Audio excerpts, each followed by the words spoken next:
Students, मैं उर्मिला यादव अपने YouTube channel Urmila Yadav Hindi class में एक बार फिर से आपका स्वागत करती हूँ। आज हम करने जा रहे हैं सर्वनाम। सर्वनाम की परिभाषा, सर्वनाम के भेद हम पहले कर चुके हैं। जो तीन सर्वनाम के 6 भेद होते हैं उनमें से 3 कर चुके हैं। पुरुषवाचक सर्वनाम, निश्चयवाचक सर्वनाम और अनिश्चयवाचक सर्वनाम हमने कर लिया है। आज हम करेंगे संबंधवाचक सर्वनाम, प्रश्नवाचक सर्वनाम और निजवाचक सर्वनाम। इस वीडियो के डिस्क्रिप्शन बॉक्स में आपको जो पहले हम कर चुके हैं सर्वनाम के परिभाषा, उसके 3 भेद, उनका लिंक आपको मिल जाएगा। डिस्क्रिप्शन बॉक्स में जाइए, लिंक पे क्लिक कीजिए और पहले के भाग को आप प्राप्त कर सकते हैं। चलिए आज का शुरू करते हैं। आज का शुरू करने से पहले आप वीडियो को लाइक कर दीजिए, शेयर कर दीजिए। अभी नए हैं तो चैनल को सब्सक्राइब भी करें। चलिए शुरू करते हैं। देखो, जो सर्वनाम क्या होता है फिर से बता देती हूँ कि संज्ञा के स्थान पे प्रयोग होने वाले शब्द क्या कहलाते हैं? सर्वनाम कहलाते हैं। अर्थात जिन शब्दों का प्रयोग संज्ञा के स्थान पे किया जाता है वो सर्वनाम कहलाते हैं। ठीक है, अब इसमें संबंधवाचक सर्वनाम, ये एक सर्वनाम का भेद है। संबंधवाचक सर्वनाम क्या होता है? देखो, संबंध से पता चलता है कि किसी का किसी से संबंध है। अब किसका किससे संबंध है ये देखते हैं कि जो सर्वनाम शब्द किसी दूसरी संज्ञा या सर्वनाम से संबंध दिखाने के लिए प्रयुक्त होते हैं, कि जो सर्वनाम शब्द किसी दूसरी संज्ञा या सर्वनाम से संबंध दिखाने के लिए प्रयुक्त होते हैं, प्रयोग किए जाते हैं, वो क्या कहलाते हैं? संबंधवाचक सर्वनाम कहलाते हैं या उन्हें संबंधवाचक सर्वनाम कहते हैं। जैसे जो, सो, जिसकी, उसकी, जैसा, वैसा। ये जो, सो, जिसकी, उसकी, जैसा, वैसा, ये जो शब्द है ये क्या है? संबंध दिखाने वाले शब्द है। ये संबंधवाचक सर्वनाम कहलाते हैं। कैसे कहलाते हैं? उदाहरण के जरिए समझते हैं। देखिए कि जो कर्म करेगा उसी को फल मिलेगा, कि जो कर्म करेगा उसी को फल मिलेगा। इस वाक्य में जो और उसी को, ये क्या है? संबंधवाचक सर्वनाम है। एक दूसरे का संबंध दिखा रहे हैं, संबंध बताने के लिए प्रयोग किए गए। जो कर्म करेगा, जो व्यक्ति कर्म करेगा उसी को फल मिलेगा। संबंध है दोनों का आपस में, तो जो और उसी को क्या है? संबंधवाचक सर्वनाम है। अगला देखिए, जिसकी लाठी उसकी भैंस, जिसकी, उसकी, जिसकी लाठी है उसी की भैंस होगी।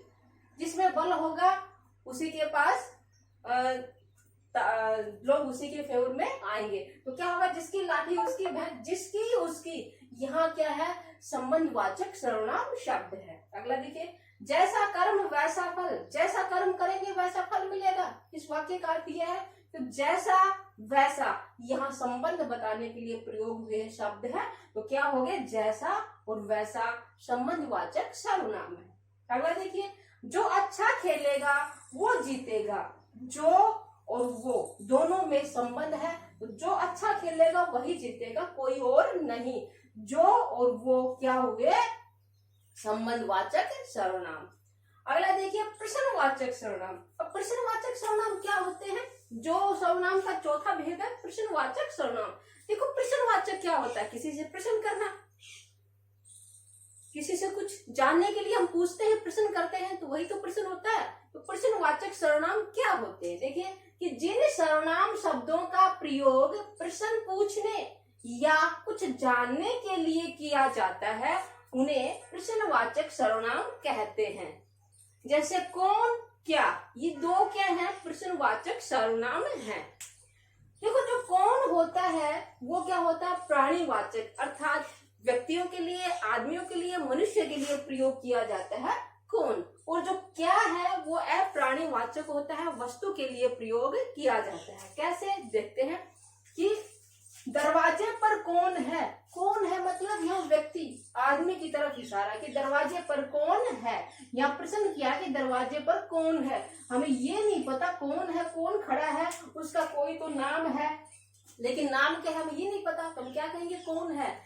जानना चाहा कि दरवाजे पे कौन है, तो यहाँ कौन शब्द क्या हुआ? सर्वनाम हुआ, जो संज्ञा के स्थान पे आया है और प्रश्नवाचक सर्वनाम है। देखो, यहाँ व्यक्ति के लिए प्रयोग हुआ है कौन, तो ये क्या हो गया? प्राणीवाचक, जो व्यक्ति के लिए प्रयोग हुआ है। अगला है, बाहर कौन बैठा है? बाहर कोई बैठा है लेकिन हमें ये नहीं पता उसका नाम क्या है, कौन है। तो यहाँ भी जो कौन शब्द है ये सर्वनाम के लिए आया है और प्रश्नवाचक सर्वनाम है, पूछ रहा है कि कौन है बाहर, ठीक है। तो यहाँ भी प्राणी के लिए आया, प्राणीवाचक है। आगे देखिए, तुम्हारे हाथ में क्या है, कोई वस्तु है, उस वस्तु का हमें नाम नहीं पता, नाम तो है लेकिन हमें नहीं पता, हम पूछ रहे हैं कि तुम्हारे हाथ में क्या है। तो जो क्या शब्द है इस वाक्य में क्या है, सर्वनाम है। जरूरी नहीं कि वाक्य में एक ही सर्वनाम हो, एक ही संज्ञा हो, एक से ज्यादा भी हो सकते हैं। तो तुम्हारे है ये भी क्या है, सर्वनाम है, और जो हाथ है ये क्या है, संज्ञा है, और क्या है ये क्या है, प्रश्नवाचक सर्वनाम है। कि प्रश्न पूछा है कि क्या है, कोई कुछ चीज तो है, कोई वस्तु तो है, लेकिन क्या है उसका नाम नहीं पता, तो इसलिए क्या का प्रयोग किया। जो क्या है वो क्या है, सर्वनाम का काम कर रहा है यहाँ पे। लेकिन क्या है, ये वस्तु के लिए आया है, अप्राणीवाचक है। तो क्या है, अप्राणीवाचक है, और क्या शब्द क्या हुआ, सर्वनाम शब्द हुआ। कौन सा, प्रश्नवाचक। देखो कभी कभी हमेशा नहीं, कभी कभी जो कौन होता है वो अप्राणीवाचक के लिए भी प्रयोग किया जा सकता है, और जो क्या होता है वो प्राणीवाचक के लिए प्रयोग हो सकता है। कैसे, उदाहरण के जरिए समझते हैं। देखिए, आजकल आप क्या हैं, आजकल आप क्या हैं, या आप भी सर्वनाम है और क्या है, प्रश्नवाचक सर्वनाम है। देखो क्या है मतलब किस पोस्ट पे आप काम करते हैं, किस पोस्ट पे आपकी जॉब लगी हुई है, ठीक है। तो आप क्या है, पूछ रहा है कि आजकल आप क्या है, डॉक्टर हैं, टीचर हैं, या फिर किसी दूसरे विभाग में आप काम करते हैं, तो पूछा, या फिर आप फार्मर हैं, तो आप क्या हैं, आजकल आप क्या हैं। तो यहाँ क्या है, किसके लिए आया, व्यक्ति के लिए आया, प्राणीवाचक के लिए आया क्या। वैसे क्या होता है, अप्राणीवाचक के लिए प्रयोग होता है क्या, लेकिन यहाँ क्या आया, व्यक्ति के लिए आया है, प्राणीवाचक के लिए आया। मेरे पास 3 चित्र है, चित्र क्या है, कोई वस्तु है, आप कौन सा चाहते हैं, आप कौन सा चाहते हैं। जो कौन शब्द है ये सर्वनाम है और प्रश्नवाचक है। 3 चित्र है मेरे पास, आप कौन सा चाहते हैं। जो कौन यहाँ अप्राणीवाचक के लिए आया है, ठीक है, किसके लिए आया, अप्राणीवाचक के लिए आया, और क्या है, सर्वनाम है। आपकी कौन सा चाहते हैं, 3 चित्र, चित्रों के नाम है, आप कौन सा चाहते हैं, ठीक है। नहीं पता कि कौन सा किस चित्र को चाह रहा है, हमें नहीं पता उसका नाम, तो क्या लगा दिया हमने, कौन लगा दिया। कौन शब्द क्या है, सर्वनाम, जो चित्र है वो क्या है, संज्ञा है, ठीक है। समझ में आ गया होगा। अगला है निजवाचक सर्वनाम। देखो निजवाचक क्या होता है, निज मतलब अपना, खुद का, स्वयं का, और सर्वनाम कि जिन सर्वनाम शब्दों का अपने लिए प्रयोग किया जाए, खुद के लिए प्रयोग किया जाए, स्वयं के लिए प्रयोग किया जाए, वो क्या होंगे, निजवाचक सर्वनाम। कैसे, देखिए परिभाषा देखते हैं सबसे पहले कि जिन सर्वनाम शब्दों से निजतव मतलब अपने लिए या अपनेपन का बोध हो उन्हें निजवाचक सर्वनाम कहते हैं। जैसे अपने आप, स्वयं, खुद, आप ही आप, ये जो शब्द है अपने आप, स्वयं, खुद, आप ही आप, ये क्या है, निजवाचक सर्वनाम है। कैसे, उदाहरण के जरिए समझते, अच्छे से समझ में आएगा। देखिए कि सब लोग अपने अपने घर चले गए, अपने अपने घर, सब लोग क्या है, संज्ञा है, और अपने अपने घर चले गए, ये क्या है, निजवाचक सर्वनाम है, ठीक है। अपने अपने मतलब खुद के घर चले गए हैं, अपने अपने घर चले गए, तो क्या है ये, निजवाचक सर्वनाम। कौन से शब्द है, अपने अपने, ठीक है।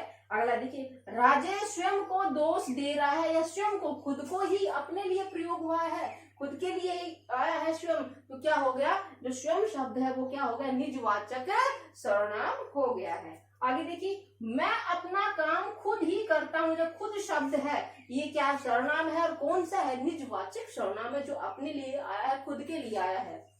अगला देखिए, बत्ती अपने आप ही बुझ गई, अपने आप, स्वयं ही बुझ गई, अपने आप बुझ गई, किसी ने बुझाया नहीं है, तो क्या हुआ, अपने आप शब्द क्या हुआ, निजवाचक सर्वनाम। अगला देखिए, मैं अपनी गाड़ी से जाऊंगा, अपनी गाड़ी से, किसी और की गाड़ी से नहीं, अपनी गाड़ी से, जो अपनी शब्द है ये क्या है, निजवाचक सर्वनाम। अगला देखिए, मैं अपने भाई के साथ, अपने भाई के साथ, किसी और के भाई के साथ नहीं, अपने भाई के साथ, जो अपने शब्द है यहाँ कर रहा है, निज के लिए, खुद के लिए आया है, तो क्या हो गया, निजवाचक सर्वनाम। अगला देखिए, मेरी माता जी भोजन अपने आप बनाती है, अपने आप, खुद ही बनाती है, अपने आप बनाती है। तो जो अपने आप शब्द है यहाँ क्या है, निजवाचक सर्वनाम का काम कर रहा है। अर्थात जो शब्द अपने लिए खुद के लिए आए उनको क्या कहते हैं, निजवाचक सर्वनाम कहते हैं।